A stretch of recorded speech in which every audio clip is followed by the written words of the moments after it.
Yo, welcome back to the Hydro Mind Dojo. In this video, I'm gonna show you how to do a perfect turtle roll. Couple tiny little things that make all the difference in the world. Now, it's a really important technique because there's kind of a catch-22 with surfing a longer board. Well, you can paddle easier, you can get into waves easier, but it takes way more energy to get through those waves because you can't duck dive. And it automatically takes more energy because you're on and off your board, but a messed up turtle roll takes 100 times more energy because you lose your board, you also lose a ton of distance and you have to make that up again. So these couple things I'm gonna show you are gonna make sure you keep your board, you get deep under it, and you get on it again using the least amount of energy possible. So you're out there paddling, catching more waves. Let's do it. Now, first of all, you want to get as many paddle strokes in as you can, but you still got to leave yourself enough time to make sure you get under the wave, because if you wait too long, the white water catches you, you get ripped off your board. So paddling, you want to make sure you grab the board in the correct spot. So if you're paddling, you want to grab your board right here because you want to pop back up in the same spot, ready to paddle, which we'll cover in a sec. Now, one of the big mistakes I see people do is like reach way up here, because then when you pop back up, you're too far up, you're gonna throw yourself on the board and have to readjust. The next mistake is when people roll, I've seen people wrap their feet around it, stay close to the board like this. This is a mistake. The reason that's a mistake is because the goal of a turtle roll or a duck dive is to get deep under the turbulence. So you gotta get your body away from the board down as deep as possible. And I'll show you exactly how to do that right away. So again, it's paddle, grab near to your body so you can pop back up in paddle position right away, but also take a giant, good deep breath as well. So moving on. All right, so you've just rolled off your board, taking a deep breath. You wanna use that downward momentum to get as deep as possible, keeping your body vertical. So board's this way, body's this way, so you're going toes first down as deep as you can. And you wanna pull your nose down, not with your elbows, with the momentum of your body going down. So you're penetrating with the water, bring the nose down. So the energy of the wave is gonna go over the nose, deflect off the board, and push your board down with you. So that gets you under the turbulence of the wave, so you don't lose ground and you don't lose your board. Mistakes are holding it like this, or holding it closer to yourself. Like this, the board can get pulled away from you and hyperextend your elbows and get you hurt, and that'll also rip it out of your hands. And if you pull it closer to you, you'll hit your head. I'm telling you, I've made all these mistakes. I started longboarding when I was under 10, 8 years old. Nobody was teaching us, so I've made all these mistakes that I'm showing you. One time, you may remember, there was a surfing contest. The world tour was in South Africa, J Bay, and Mick Fanning got attacked by a shark. That morning, I was in Costa Rica, in Santa Teresa, and I woke up, watched the highlights of that. I was like, holy, that's crazy. Went out surfing, did a turtle roll like that, and the GoPro mount, it wasn't this board, but there's a GoPro mount like this, and a wave, I pulled it down towards me and it hit me in the head. Blood everywhere, I was bleeding so bad. It wasn't that crazy of an injury, just tons of blood. So I'm thinking about sharks, I was freaking out, so then I paddled in. So yeah, that's why you don't wanna do that, because it can hit you in the head. That's why you want elbows locked, deep as you can, make the turbulence of the wave go over top of it. You'll get out farther, and then the wave will pass you. You won't get dragged back. So again, use your momentum to go down vertically, elbows locked, get that nose as deep as possible, and then boom, it'll bounce you back up. The momentum of the board floating back up, you can help pull you back up to the surface, which is great.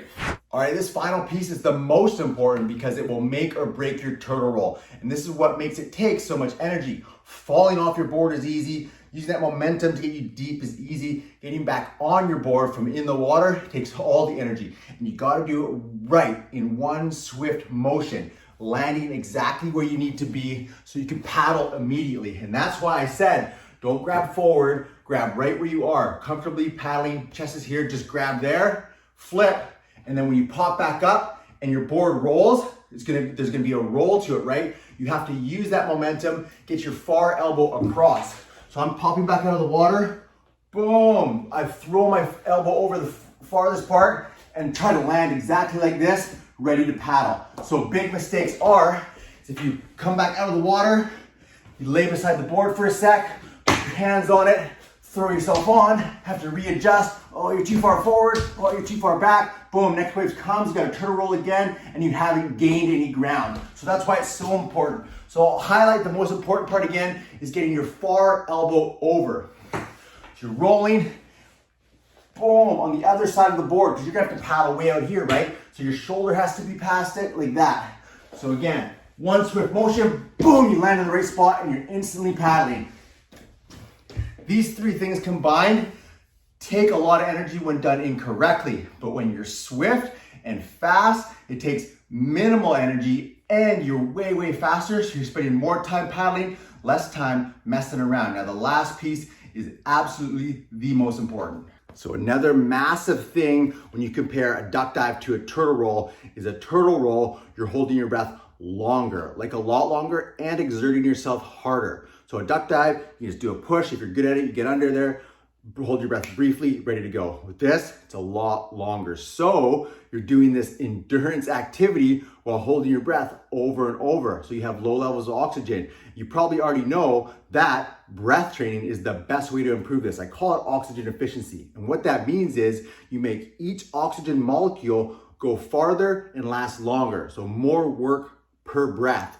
So instead of heaving and being out of breath, you're actually adapted to using low levels of oxygen. So holding your breath starts to feel normal, because when your breath breaks down from holding your breath over and over, so your endurance goes down, but then your mental state goes down, because we need oxygen to survive. And if you feel like, oh no, my level of surviving and drowning are starting to get a little blurry here, you're never gonna have a good turtle roll. You won't get past the break, you'll give up, you'll get washed back in. So this is the biggest difference. It makes oxygen efficiency, which is physical, but it makes mental toughness. So I call it emotional weightlifting. When you constantly put yourself in low oxygen situations at home in training, it makes it normal so you don't react emotionally, but then also you're just not getting tired. So better endurance and decreased recovery time. So instead of resting for minutes, get rest time down to seconds.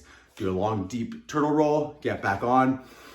Your cardio system is adapted to be efficient, so each breath is fueling your muscles, you recover quick, you're not burning, get past the break, recover quickly, get on a wave, and then do it over and over again. That's what separates people in the lineup, is really the fitness things. Can you get a wave and get back to the lineup? Or can you get a wave and get beat up inside forever, barely make it out, barely be surviving, get up past the break, rest forever, finally get a wave, and then do it again? That's not fun. So yeah, having good technique and great fitness is the answer to being one of the top 1%ers in any lineup, longboard or shortboard, it doesn't matter. So adding these things guaranteed to make your wave count go through the roof. So this is what we teach: oxygen efficiency, paddle training, core strength, all the stuff that matters for the fitness and for the technique. So if you're interested in that, you might be interested in our program. But first, I made a free training for you. It's called 3 Steps to Thousands of Waves. It's the only 3 things you need to have great fitness, which equals great skills and great technique. So that video is for free. Go down below in the description, click the link,